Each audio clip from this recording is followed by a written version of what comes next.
نور الصفا مرتبي رسول أحمد. Welcome back to Urban Woman with me, Razia Rangrage. It's a gorgeous Tuesday morning. Alhamdulillah, you're listening to Razia Rangrage International, Durban 90.4 FM, Peter Marisburg 105.6 FM. Wherever you are, remember you can audio stream and as well as just hop onto the app. But do join us live on Facebook, YouTube, and Instagram, as we have a very special guest joining us live on our screens now. And we are talking about something very, very important.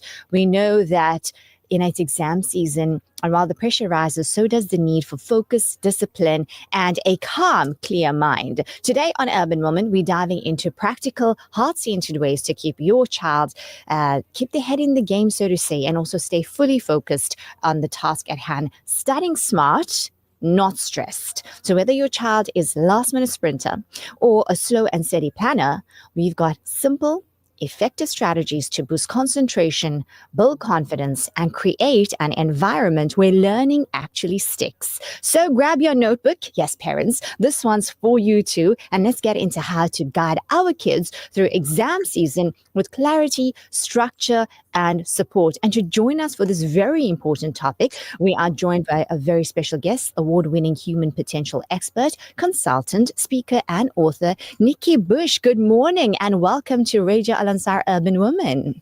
Good morning, Razia. It's an absolute delight to have you join us today. And for some reason, I always seem to like be in synergy with my guests because I see we're matching in our colors today as well. I got the memo. I see that. Great stuff. Thank you for your time this morning. Let's jump into it. What are some of the positives of exams and tests that parents and learners often overlook? Because we always see it as something heavy and daunting and, stressful. Let's flip that. What would you say? So I'm a great believer in reframing. And while we do need tests and exams as benchmarks, as a way to compare and work out the norms, real life is actually about having those deadlines and those benchmarks. And so it kind of prepares our children for that world of work later on, where whether you're working on a big project or a small project, there are deliverables at certain times. And so we kind of have to get used to that. And children like concrete examples of what's real versus what's theory. And the problem with school and the problem with tests and exams is they seem so theoretical. They're so not concrete and real. So if you can explain to your children how work works for you and how you get paid to deliver on time and how when you're working on a project, you start with a small piece and you add a bigger piece and eventually you get to present the whole thing. Exams and tests are kind of like that. I love that. It's all about reframing, super powerful, because then it changes that whole narrative. And then on the other flip side, how do exams contribute to anxiety and what impact does that stress then have on a child's performance? Yeah, unfortunately, when we stress, whether we're adults or children, so just saying to all those adults out there, just think about this in terms of yourself as well. The minute you're under pressure to the point of stress, because there's distress and there's eustress, we actually need just the right amount of pressure and tension in order to perform. So let's get rid of the misnomer that children should not experience stress at all.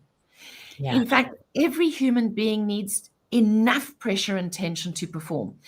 And I have seen this lack of pressure and tension have the same kind of devastating impact as when there is too much pressure and tension.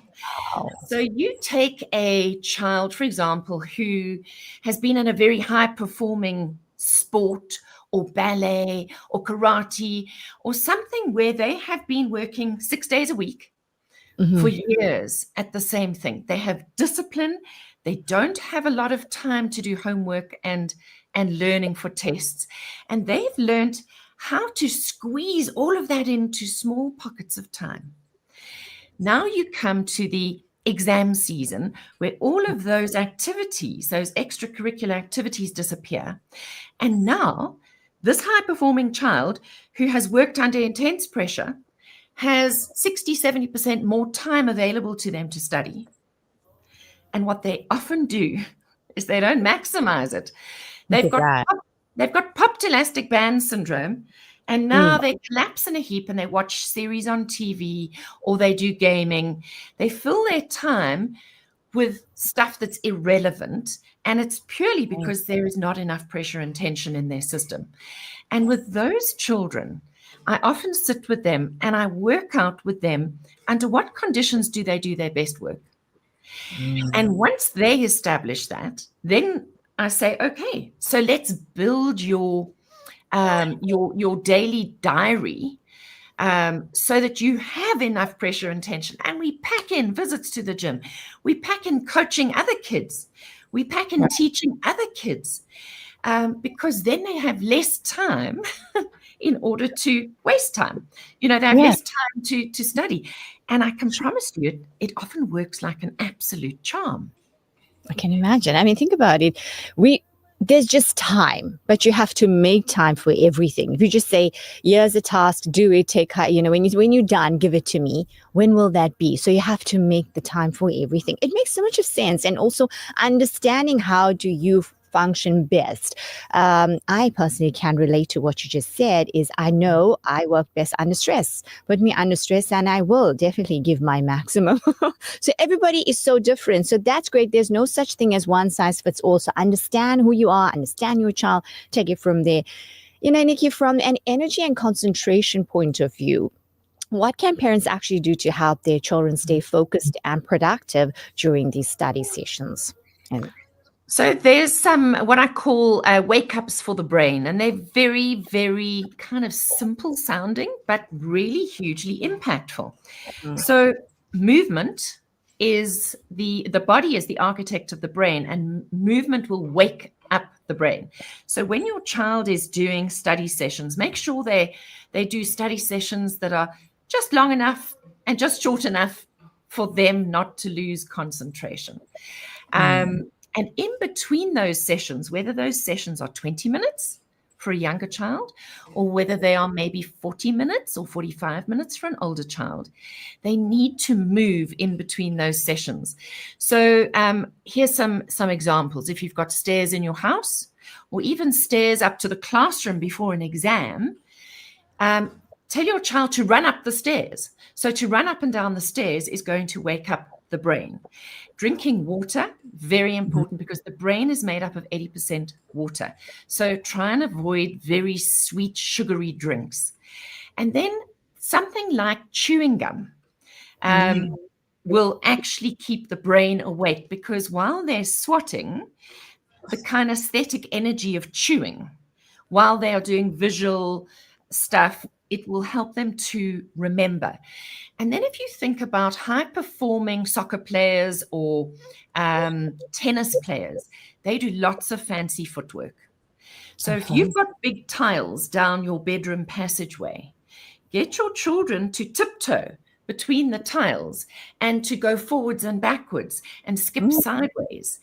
Those are the kinds of things that high-performing athletes know will integrate their brain and their body and put them in peak performance. It also gives the body a big dose of endorphins, the happiness hormones, to counteract the anxiety and the fear that exams and tests raise up in our children.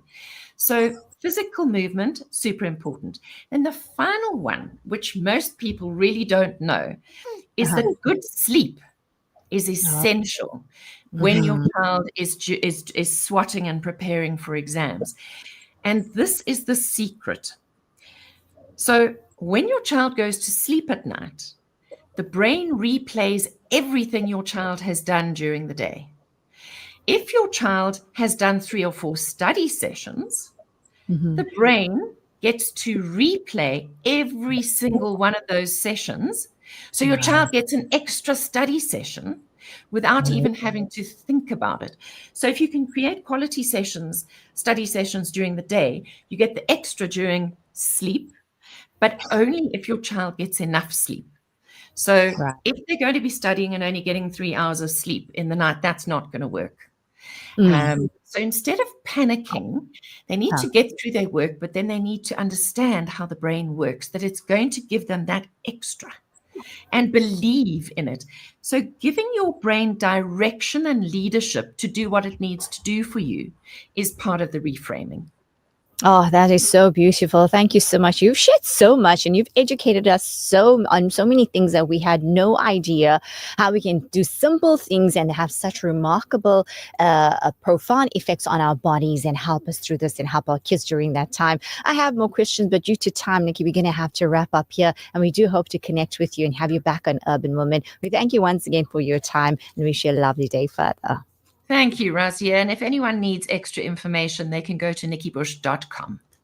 That's it, nikkibush.com. Thank you so much for sharing for that, us all that information. And until we connect again, good.